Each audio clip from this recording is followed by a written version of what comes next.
Steady inflation numbers during the week could be pointing to interest rate cuts earlier than we maybe expected. Joining me is former Minister in the Howard Government and Bondi Partners Senior Advisor Peter McGauran. We'll talk inflation and interest rates shortly. Welcome. Happy Easter. Thank you, Tim. Same to you. Well, let's start with this migration amendment. Was it risky for the Coalition to not pass the government's changes, do you think? No, it was entirely reasonable because the government brought in their draft legislation on Tuesday morning and expected it to be passed Wednesday afternoon. Tim, it's getting very complicated for people, very, very simply. Yeah, we need simplification on these things. 149 criminal detainees were released into the community. That's still ongoing. Ankle bracelets, yeah. Supervision orders, curfews not being adhered to. That's one category. The second category is there's still 150 people in detention who have been refused their applications for political asylum, and they're not going home.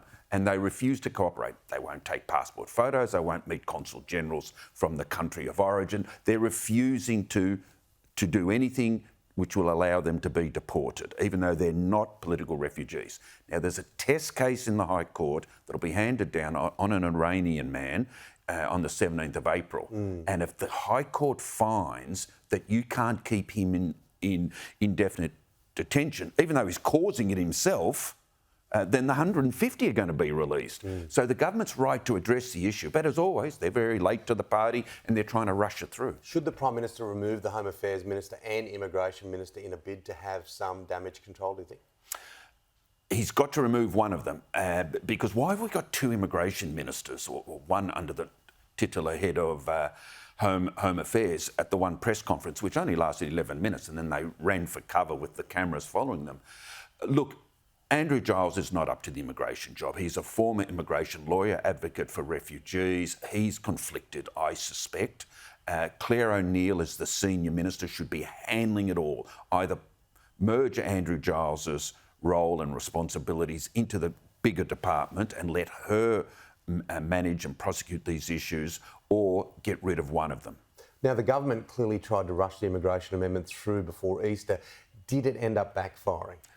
Completely and utterly. It humiliated the government because the whole of the Senate, the Greens, the crossbenchers, Jackie Lambie, One Nation and the opposition rejected their rushed approach, required a Senate inquiry which will report on the 7th of May before the Parliament resumes on the 14th of May.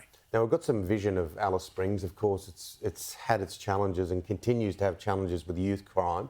They've brought in curfews. Now, should this be introduced in other parts like Townsville and other problem areas? Yeah, there are some towns that are so out of control, such as Townsville, Moree, where there should be a curfew for young people under 18, no question. I think the curfew is the way to approach it. We've got to try and stabilise the law and order issues, the threat to the community. But on the other hand, Tim, locking up in detention, in incarceration, 12, 13, 14-year-olds is a very big task. Can you imagine the support services? Such a hard issue. Such a hard issue. It's going to take a long while to address. But let's at least protect the community from their worst excesses and then try and focus in on them. But you can't just put a 13-year-old in a jail cell. What about the schooling? What about the mental health?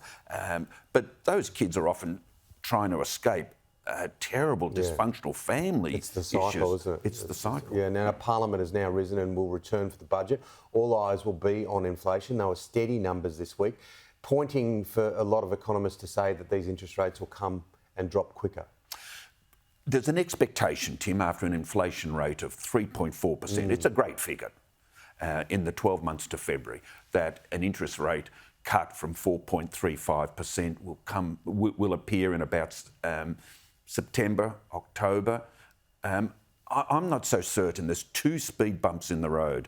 The first is wages growth. Now, the government's funding aged care workers, child care workers. They're supporting an increase to the minimum wage, which is fair enough to a point. But the economy was almost boosted by Taylor Swift there for a while, wasn't it? So, look, it was because we're going to see, I think we're going to see a drop in spending.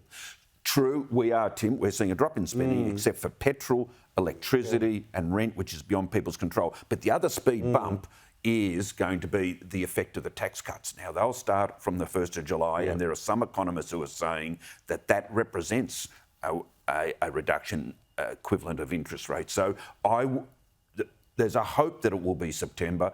I think it's more likely to be December or early next year. A lot of people are hanging out, aren't they? They're really hanging out. And I can understand why. Peter, good to see you. Thanks, Tim. Happy Easter. Cheers.